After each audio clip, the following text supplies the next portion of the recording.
call to order the meeting of the Tulsa Airport's Improvement Trust Special Meeting, July 9, 2015. I need a motion to approve the minutes from the June 18, 2015 special meeting of TAIT. So moved. Second. All in favor? Aye. Okay. Who's going to take this financial and operating? I'll start, and my report's pretty short today, but I just wanted to hit a little bit on cargo activity at the airport. I know Carl reports on the plane freight every month, and it's been up, which is good. But just to give you some perspective, we have 4 cargo carriers that operate here. In addition to that, we have 3 airlines that carry freight.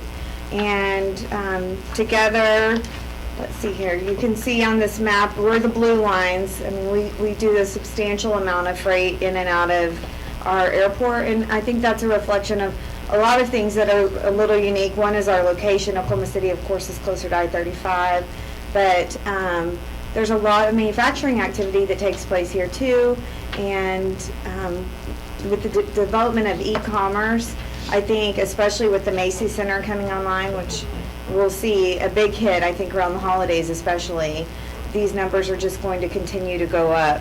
I also just wanted to mention the fact that from landing fees alone, from cargo operators, we make more than $2 million a year. So it's in our interest to see this particular segment continue to grow. We have a lot of property here, of course, and we're actually actively working to recruit warehouses and districts that can benefit from the proximity to the airport and the service that these cargo carriers provide. So. Alexis, who are the big ones besides UPS and FedEx? Well, FedEx carries the majority of the cargo in and out of here. UPS is second, and then there are 2 little ones, Martin Air and Ameriflight are the other 2. I didn't know that. Yeah.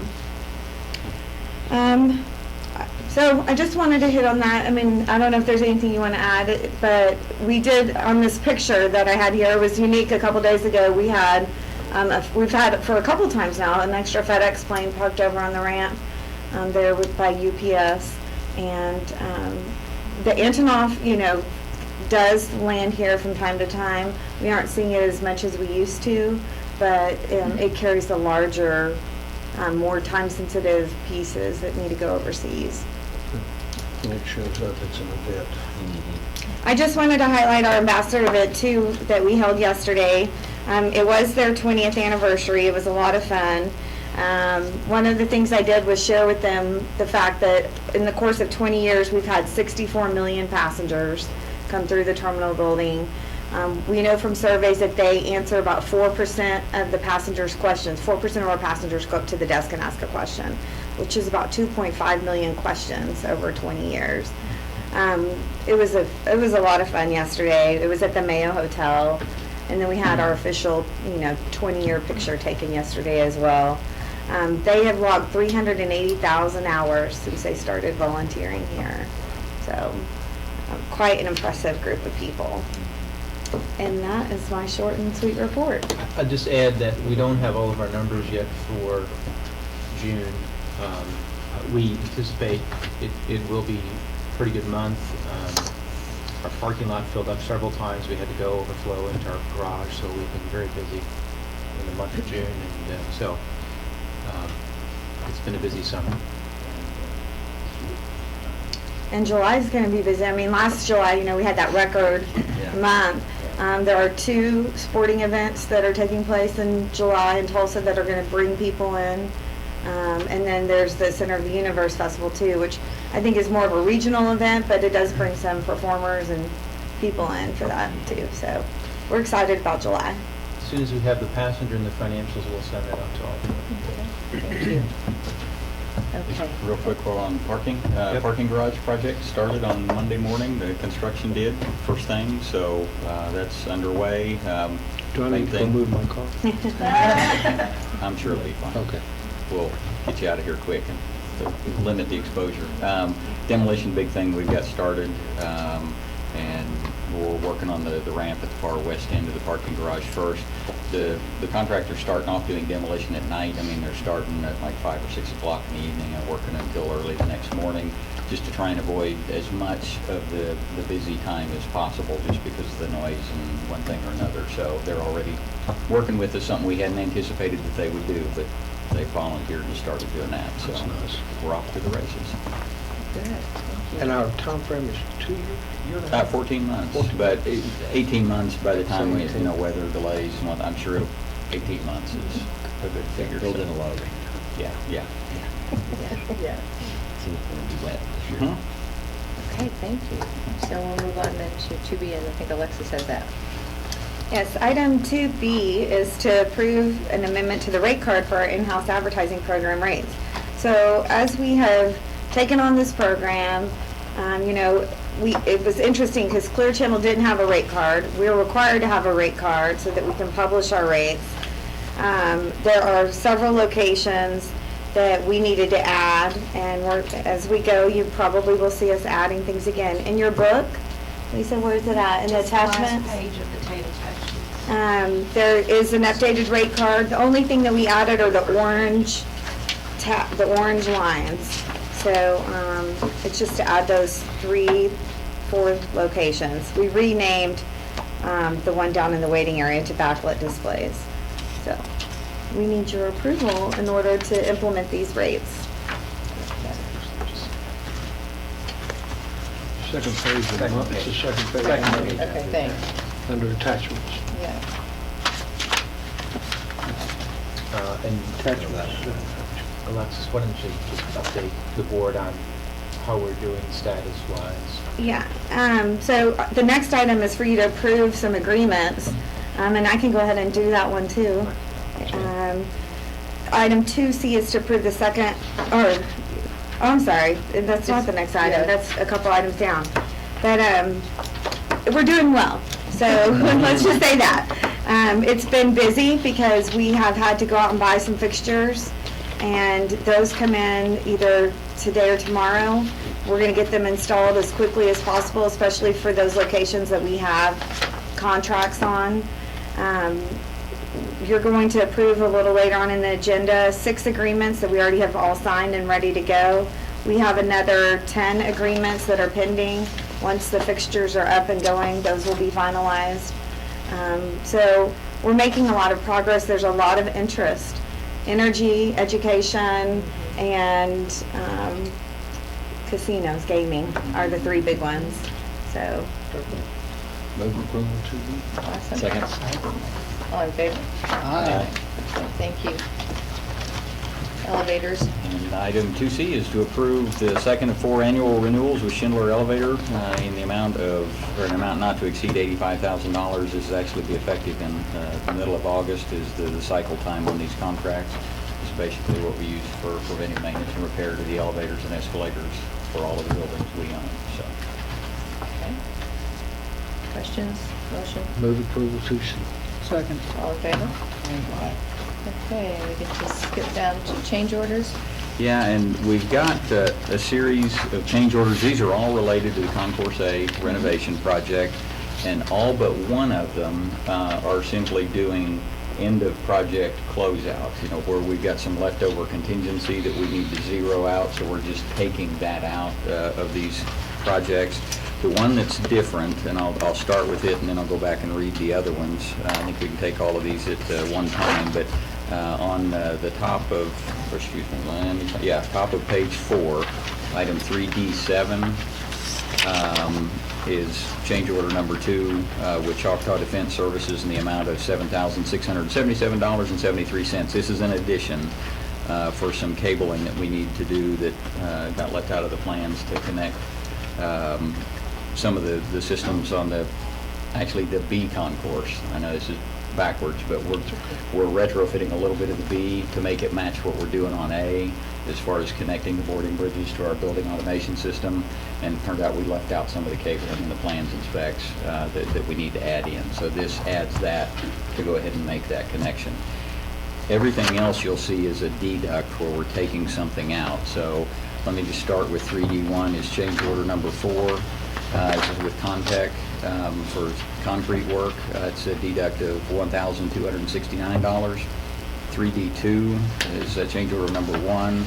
This is with Builders Supply. It's reducing the cost for door hardware by $4,348.89. 3D3 is for some aluminum and glazing. It's change order number 1 with Architectural Glass and Metals, reducing the project amount by $43,615.60.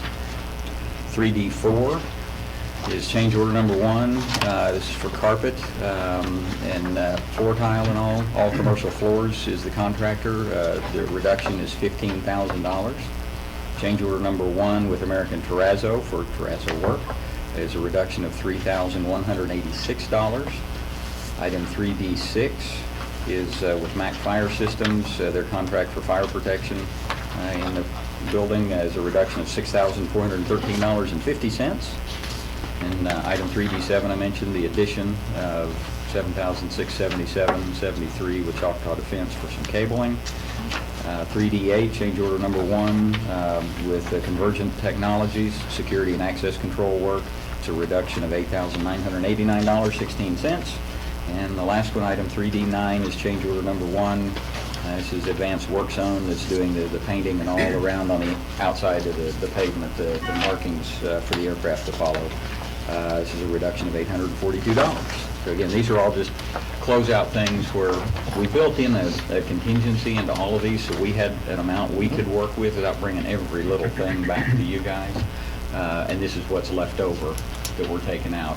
As we go ahead and get all of this finished up, we'll have a report for you guys that shows what we added, how the dollar amounts, affected everything. You will see we had a positive change order rate. But it's very small. It's in line with the goals we've talked about in the past. So we're still very pleased overall. But we'll show you that as we get it all wrapped up. So, move approval 3D1 through 3D9. All in favor? Aye. Any other contracts he's going to take? And these are all items that are related to the change orders that y'all just did, or at least most of them. The one for the additional cabling is not in here because that's still an active project.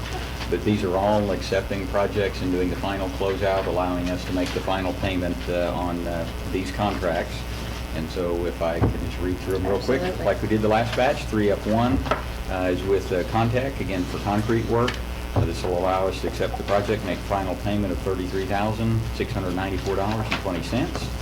3F2 will accept the project and approve final payment with Builders Supply for the door hardware. Final payment $7,314.06. 3F3 will approve a final payment of $79,570.24 to Architectural Glass and Metals, again for aluminum and window work on the project.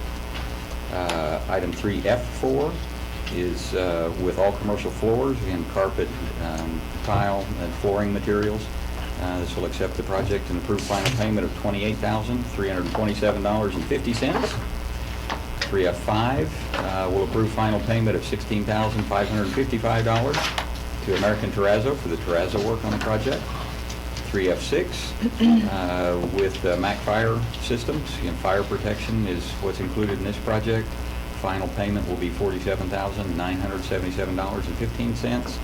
And the last one for today is for the security and access control work that Convergent Technologies did. Final payment will be $37,811.76. Thank you. Motion? Move approval 3F1 through 3F7. Second. All in favor? Aye. Alexis. Item 4A is to ratify and approve the Tulsa Airport's advertising agreements executed by our advertising sales manager since the last board meeting. So this will be a monthly recurring item. At the last meeting, you approved the contract as to form, but then you have to go in and each time we sign an agreement, you all have to ratify that agreement. Our sales manager signs the agreement, the customer signs the agreement, but then our board has to approve it. So in your attachments behind the rate card, there is a list of companies that have executed the agreements. They're divided. The green ones are the ones, and the green boxes are the ones you're approving. There's 6 of them. And then one is one of those isn't a monthly thing, it's just a one-time charge to promote their event. And then what I did is I just included a list of others that we're working on that are pending, just so you can see what's in the pipeline. So those 6 at the top are the ones that you're voting to approve today. Okay. That's So you just 4A. need 4A, right? Yes. Move approval of 4A. Second. All in favor? Aye. I'll take 4B. Okay. 4B, approve amendment number 6 to sublease agreement with TAIT Investments, the Clarion Inn, to reduce square footage of 43,589 square feet and adjust rent accordingly. And that is, in the description, this will be, we're going to use this parking lot behind the hotel for employee parking during our garage project. We're actually taking one of our employee lots and turning it into public parking, just to provide more capacity during the construction period. So we're taking that existing employee lot and moving the employees into different locations, and this is one of the locations that we're putting in. Motion? Oh, motion. 4B2, or 4B. So I have a Motion and Right. second. second Motion. and second. That's fine. Okay. All in favor? I'm not. Aye. Okay, thank you. B2. 4C, approve rent credits, the amount of $980.07 to Williams Companies, Inc. as provided in revised and restated amendment number 2 to sublease agreement approved by TAIT on June 18, 2015. Apparently, this item was specifically, we missed this apparently in our. It was actually taken out, and I'm not sure why, so Nancy wanted it Right. taken out at the time, so we need to put it back in. Yeah, we need to put it back in. Okay. That's what we need to Okay. Well, let's do it. do. Okay. So moved. Second. All in favor? Aye. Okay, Mr. Riverside. next area, I would suggest 4D through F. I'll take those as a group. So approve, 4D, approve assignment of sublease and acknowledge and consent to assign Lot 3, Block 1F, Northwest Heiner area from Vernon T. Jones to Michael T. Jones, effective upon approval. 4E, approve acknowledgement and consent with Richard Carpenter, Lot 14, Block 10, Northeast Heiner, to exercise the first of 2 5-year options to extend the term of the sublease at the standard rate, effective August 1st. 4F, approve, acknowledge, and consent Lot 7, Block 7A, Northeast Heiner, with William Meeks and Rebecca Meeks to exercise the second of 2 5-year options, effective August 1st. Move approval 4D through 4F. Second. All in favor? Aye. Item 4G is this was from last month, and we anticipated we would be doing this to defer consideration and possible action to approve or deny request for EOR LLC to divide Lot 2, Block 1, Northeast Commercial Area into 2 lots until the August 2015 TAIT special meeting. So moved. Second. All in favor? Aye. 4H, approved issuance of notice of default to Southwest Aviation Specialties LLC effective July 18, 2015, if lessee has failed by that date to cure infractions noted in the first notice of sublease agreement violation that was issued on June 16. So the normal course of action is we, as staff, issue our first notice to the tenant for requesting action, and subsequent, then following that, if we don't see action, the next step is for the board to issue a formal notice of default. This is related to the partial disassembled aircraft that we had discussed with you previously, and so this is the next step in the process. And so we certainly hope for some resolution and action on this item, and then we certainly will have action and/or an update for you at the August meeting in regard to this particular situation. Jeff, did you want to add anything to that? Whatever it is. Didn't he say that he was going to be moving all those aircraft? That's part of the... Right. Yeah. That was part of the deal, but Yep. he hadn't done it. Excuse me, Still I'm here got speaking on that. Railroad ties I'm behind Southwest it. Aviation. Sure. Come on Um, forward, yeah, thank you. There was 5. What's your name? My name's David Guzman, Thank you. General Manager, Southwest Aviation. There are 5 aircraft that were stored outside. Of the 5 aircraft, two of them have been brought into compliance with the agreement that we had talked about. Two other aircraft are being moved inside the hangar as we speak. The biggest single impediment of getting this done within the time frame has been the weather. All these aircraft are outside, and so as we're trying to work on them, we can only work on them when the weather permits. And I'm sure as everybody knows, the weather over the last 30 to 60 days has been pretty bad. So two of the aircraft are being put inside today. Other two aircraft have been brought into compliance, in my opinion, and there remains one aircraft that we still need to address, and we're addressing it as the weather permits.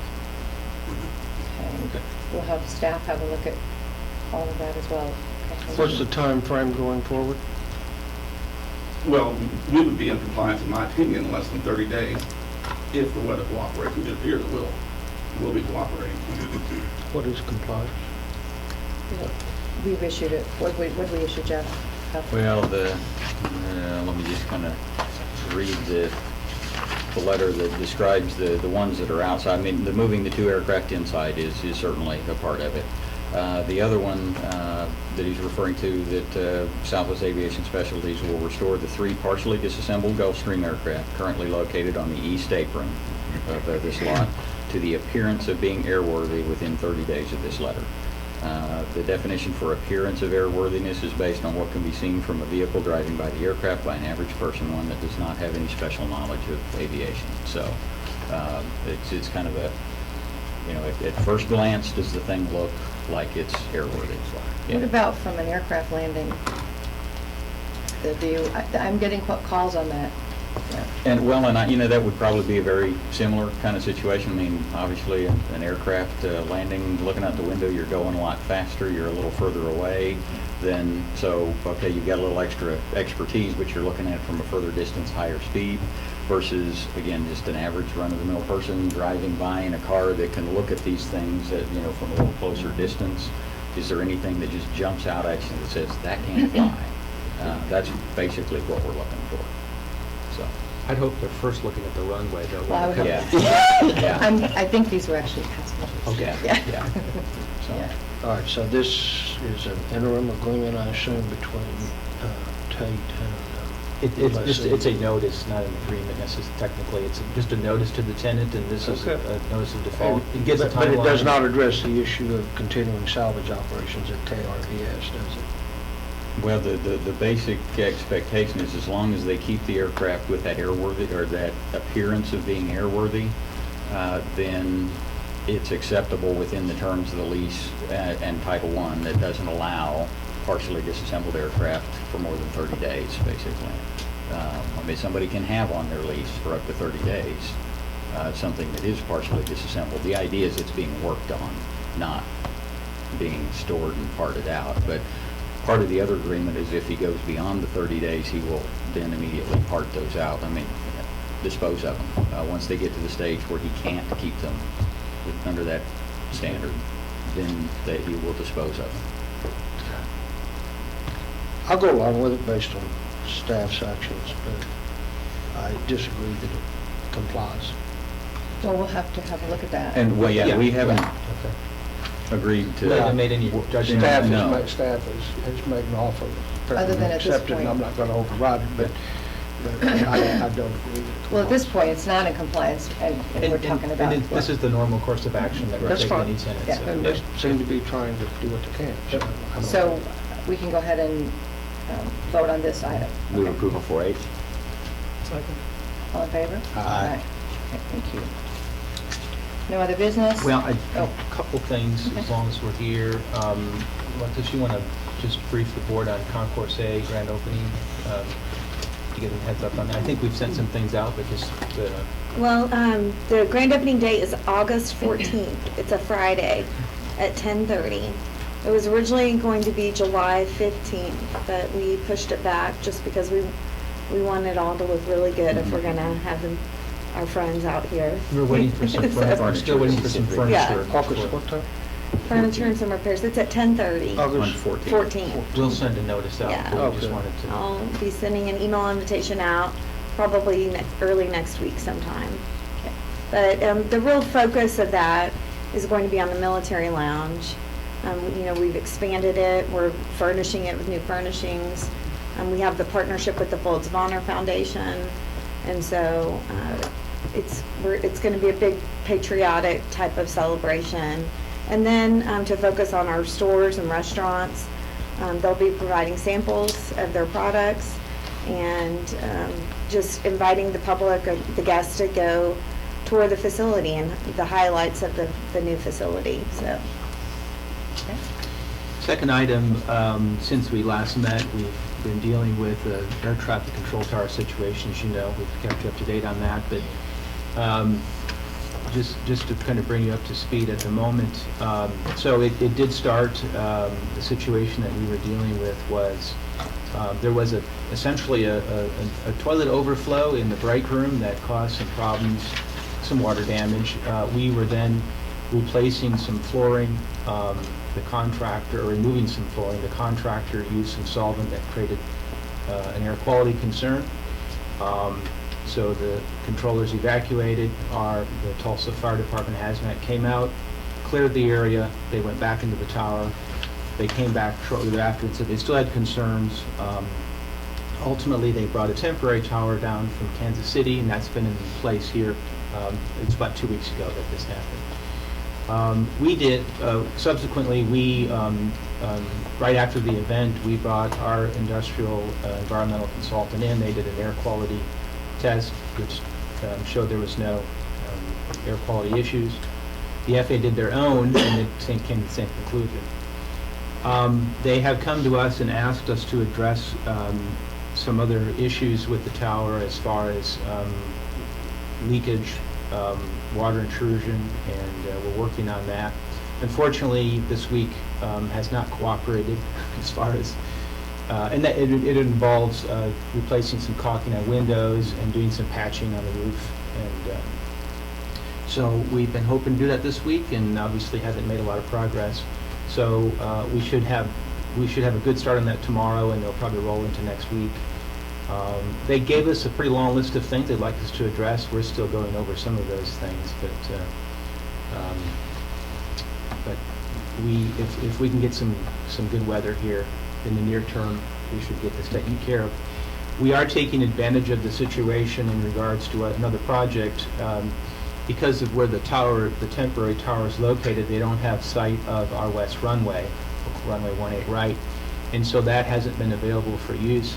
But over the last week and then going into next week, our maintenance crew has been doing pavement repair on that runway, which we had intended to do anyway. So we're taking advantage of the situation, and we'll get that knocked out at the same time. So We own this tower, we do. and then Riverside, the FAA owns that tower. Correct. Yeah. Yeah, and as we've mentioned, it's a 60-year-old facility. It's certainly a challenge to maintain,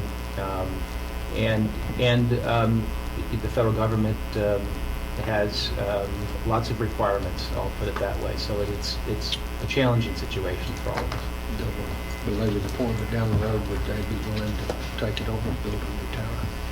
Well, not sure at this point. The lease that we have with them expires at the end of this year, so we'll have a new lease coming up, and I don't know if that presents any opportunities for us, but it'll continue to be a challenge based on the age of the facility going forward. So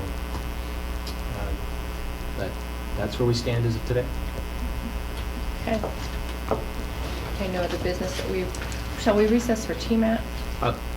Yeah, let's go ahead and do a TAA and Okay, then all right. close it. I just wanted to mention in regards to the impact, fortunately, we've had minimal impact as far as this tower situation. I think initially, about 2 weeks ago, when they had the first evacuation, we had some flight delays over about a 2-hour time period, but really since that time, and then our airline activity really hasn't had any impacts because of the situation, thankfully. Our west side tenants do have some additional taxi time because of that west runway not being available, but we hope to have that resolved here fairly soon. Okay. Yep. Okay. We'll recess for the TAA meeting. I'd like to call to order the July 9, 2015 Tulsa Airport Authority meeting. I need a motion to approve the minutes of the June 18, 2015 meeting of TAA. Second? All in favor? Aye. There appears to be no other business. So I need a motion to approve those items from the July 9, 2015 meeting of TAIT, which should be considered by TAA. Second. All in favor? Aye. Motion to adjourn. Second. All in favor? Aye. So now go back to TAIT, finish that up? Okay. I'd like to reconvene the TAIT meeting and approve those items from the July 9, 2015 meeting of TAA, which should be considered by TAIT. So moved. Motion to adjourn. So moved. Second. Oh, sorry. well, we Okay. need- Second. I'm going really fast. sorry. Okay, so we got. All in favor? Aye. Okay, thank you. And now we go to, move to TMAT. Jeff, and you're going to come up, right? Thank you.